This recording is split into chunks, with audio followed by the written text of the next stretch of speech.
Assalamualaikum warahmatullahi wabarakatuh. Sahabat belajar, jumpa lagi dalam video pembelajaran IPS kelas 9. Materi yang akan kita bahas kali ini adalah perdagangan internasional. Sahabat, kalau boleh tahu, merek motor apa yang ada di rumah kalian saat ini? Apakah Honda, Yamaha, Suzuki, Kawasaki, atau bahkan Harley Davidson?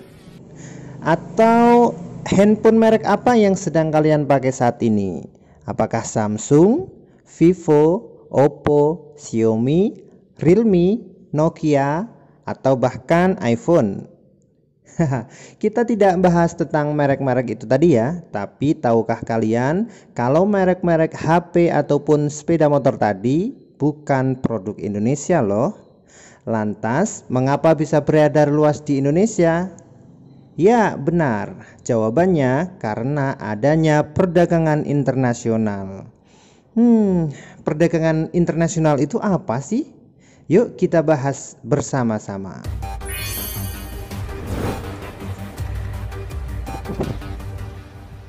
Baiklah, mari kita mulai. Bismillahirrahmanirrahim. Perdagangan internasional adalah proses pertukaran barang dan jasa antar dua negara atau lebih dengan tujuan mendapatkan keuntungan atau laba. Jadi di sini poinnya jelas ya. Perdagangan internasional itu harus melibatkan dua negara atau lebih, kemudian juga harus ada barang atau jasa yang dipertukarkan, dan yang terakhir mempunyai tujuan yang jelas, yaitu mendapatkan keuntungan untuk negara masing-masing. Lantas, mengapa negara-negara saling bekerja sama melakukan perdagangan internasional? Tentu ada alasannya, dan ini dia faktor yang mendorong negara-negara melakukan perdagangan internasional. 1. Perbedaan sumber daya alam. Masing-masing negara mempunyai sumber daya alam yang berbeda-beda.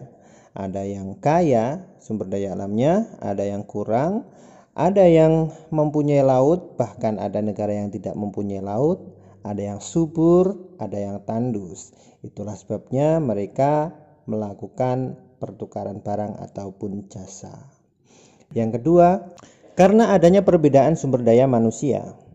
Negara berkembang biasanya sumber daya manusianya lebih rendah daripada negara yang maju, dan ini berakibat pada hasil produksi barang yang dihasilkan oleh negara maju biasanya kuantitas dan kualitasnya akan lebih baik. Yang ketiga, perbedaan ilmu pengetahuan dan teknologi.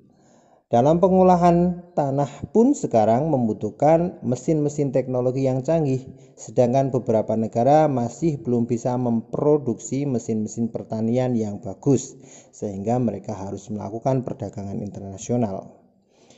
Yang keempat, perbedaan budaya. Jelas, perbedaan budaya akan menjadi pendorong dalam melakukan pertukaran barang ataupun jasa. Yang kelima, perbedaan lain yang mempengaruhi perdagangan internasional, misalkan perbedaan harga, upah, biaya produksi, dan selera. Dalam berdagang, tentu harga akan menjadi prioritas utama. Kalau ada yang harga yang murah, kenapa pilih harga yang mahal? Kan begitu. Nah, masing-masing negara mempunyai harga-harga yang berbeda, sehingga negara-negara itu akan melakukan perdagangan internasional. Sahabat belajar, ada yang tahu nggak manfaat dari perdagangan internasional? Nah, berikut ini saya sampaikan beberapa manfaat dari perdagangan internasional. 1. Setiap negara dapat memenuhi kebutuhan akan barang dan jasa.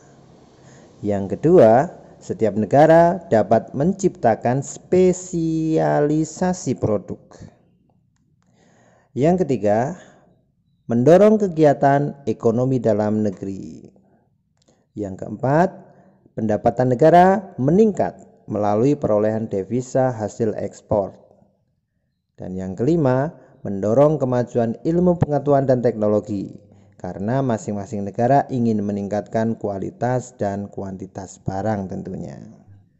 Nah, sahabat belajar, Karena semua negara memiliki perbedaan masing-masing dari berbagai sektor, lantas adakah hambatan dalam melakukan perdagangan internasional?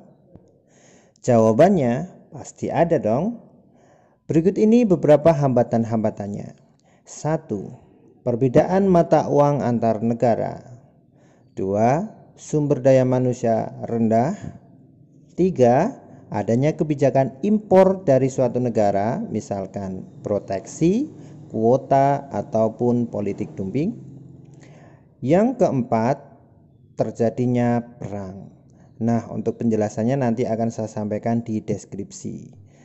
Sekian pembelajaran kita kali ini. Terima kasih telah menyimak dari awal sampai akhir. Semoga jelas dan bermanfaat. Kalau ada pertanyaan, silahkan ditulis di kolom komentar. Tetap jaga kesehatan, jangan lupa pesan ibu, tetap jaga jarak, kemudian memakai masker dan sering-sering cuci tangan. Semoga kita semuanya tetap sehat selalu, terhindar dari penyakit corona. Sekian dan assalamualaikum warahmatullahi wabarakatuh.